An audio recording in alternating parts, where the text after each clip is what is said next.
Hello bachcho, let's read this question. This question states which is and are heavier than dry air? A moist air, B SO2, C Cl2 and D O2. Let's understand this question with a basic key concept. So the key concept states कि dry air की heaviness किस पे depend करेगी? So basically we need to understand कि जो heaviness होती है वो depend करती है on density. So first हम देखेंगे about dry air. So जो normally dry air होती है that is free from moisture. मतलब उसमें water vapors, water ये नहीं होता, वो इन सबसे माइनस होती है. मतलब ड्राई एयर को नॉर्मली अगर वाटर वेपर्स एंड मतलब वाटर वेपर्स वगैरह सब रिमूव करे जाए, वाटर को रिमूव करा जाए, then dry air is formed. So percentage molecular weight अगर इसका निकाला जाए, सो फॉर्मूला होगा percentage of nitrogen into molecular mass, that is 28, and percentage of oxygen into molecular weight, that is 32, divide by 100. This is for the percentage molecular weight of the dry air. So यहाँ पे as we know that 70% होता है, तो 70 into 28 plus we know that 21% होता है, 21 into 32 by 100.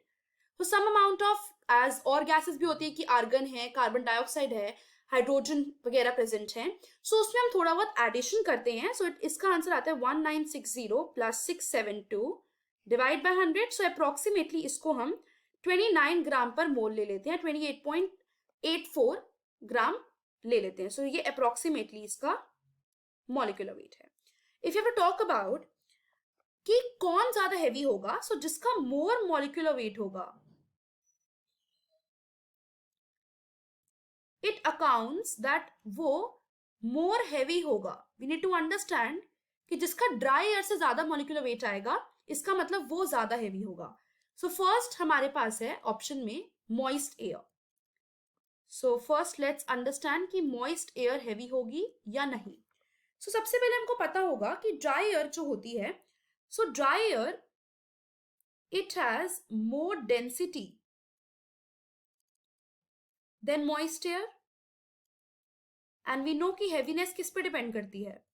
Density पे. Dry air में क्या होते हैं? सारी गैसेस होती है, nitrogen, oxygen and many gases जैसे हमने देखा.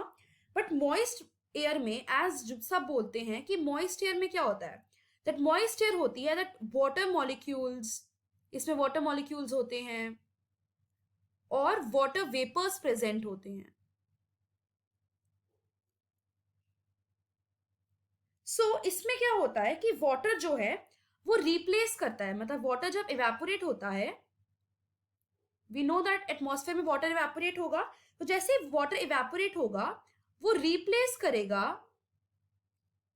The already existing composition of gas.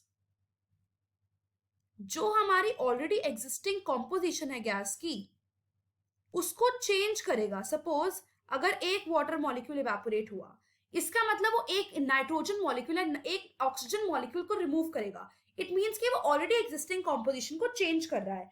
सो इसीलिए हम यहाँ पे गैसेस को ऐड नहीं करते हैं. हम मॉइस्ट एयर को डायरेक्टली लिख सकते हैं कि यहाँ पे सिर्फ वाटर मॉलिक्यूल्स मेजर प्रोपोर्शन में प्रेजेंट होते हैं देन गैसेस. सो H2O मॉलिक्यूल का ही मॉलिक्यूलर वेट हम यहाँ पे नोट करेंगे, दैट इज 18 ग्राम पर मोल. सो फ्रॉम दैट हम यहां से सिग्निफाई कर सकते हैं दैट मॉइस्ट एयर जो होगी it is less heavier than dry air. So this is less heavier, ये ज्यादा हेवी नहीं है बल्कि ड्राई एयर मोर हेवी है. So next option is SO2. इसका मॉलिक्यूलर वेट निकालेंगे. इसका मॉलिक्यूलर वेट आएगा, सल्फर को होता है 32 plus 2 into 16 for oxygen. So that is 32 plus 32, which is 64 ग्राम पर मोल. ये 28.84 और 29 ग्राम जो ड्राई एयर का होता है उससे ज्यादा है, हेंस ये हैवी है than dry air. Next third option है हमारे पास, दैट इज Cl2. Cl2 का मॉलिक्यूलर वेट क्या होगा? as we know कि 1 cl का होता है 35.5, hence 2 into 35.5 that is 70 gram per mole. So as ज़्यादा है ये 29 से, hence ये भी heavy है than dry air. Heavy than dry air.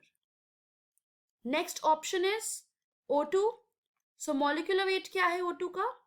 एक ऑक्सीजन का है 16, hence 2 into 16 that is 32 gram per mole. As dry air का है 29, so जो ऑक्सीजन का है वो 32 है, hence it is also heavy than dry air. So as we have to go for the options जो heavier हैं than drier, moist air it is not heavier than drier, drier it is more heavier. Hence the final answer to this question is option number B, C and D. I hope you understood it well. Best of luck.